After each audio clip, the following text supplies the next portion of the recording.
ছেলেটার নাম ছিল জাভেদ। বদলির কারণে সে আর তার স্ত্রী মিতু নতুন এক শহরে এসে উঠেছিল। শহরটা বাইরে থেকে স্বাভাবিকই ছিল, কিন্তু মিতুর মনটা অকারণে অস্থির হয়ে উঠছিল। জাভেদ তখনও জানত না এই শহরে আসার সিদ্ধান্তটাই তার জীবনের সবচেয়ে বড় ভুল হতে চলেছে। কারণ কিছু শহর শুধু মানুষ বদলায় না, কিছু শহর মানুষকে গ্রাস করে।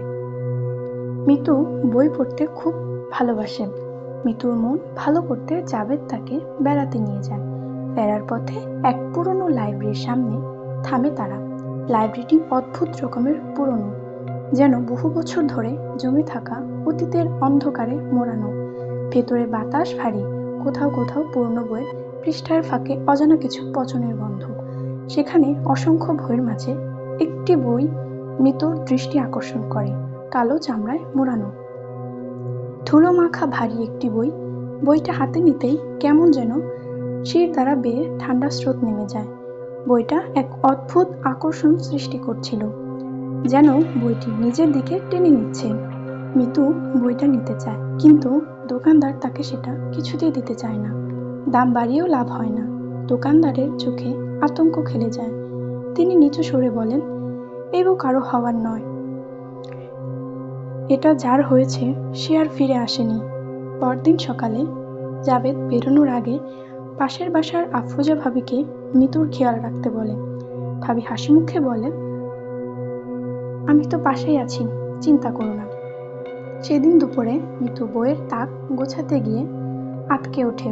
মিতু যখন বইয়ের তাক থেকে কিছু বই বের করে, দেখে সেই কালো চামড়ায় বইটা ওর সামনেই পড়ে আছে।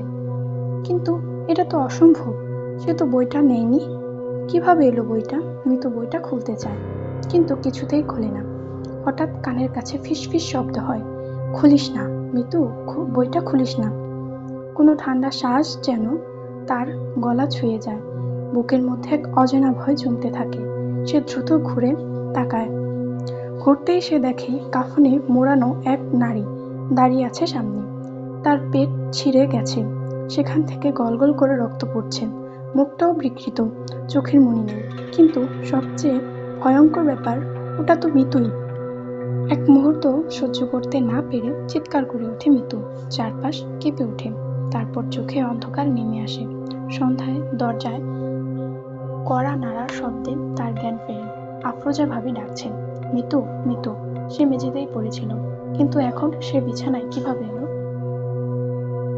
নিজেকে স্বাভাবিক করার চেষ্টা করে দরজা খুলে ভাবিকে ভেতরে নিয়ে আসেন। দুজনে গল্প করে, চা খায়।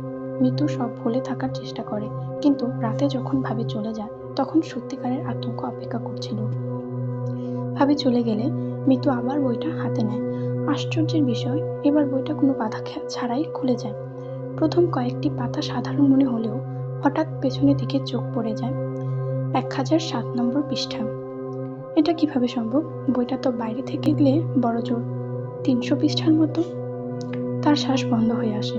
পুরো বই জুড়ে গাঢ় লাল রক্তের লেখা বাক্য আর বিকৃত শিশুদের হাসি মুখ।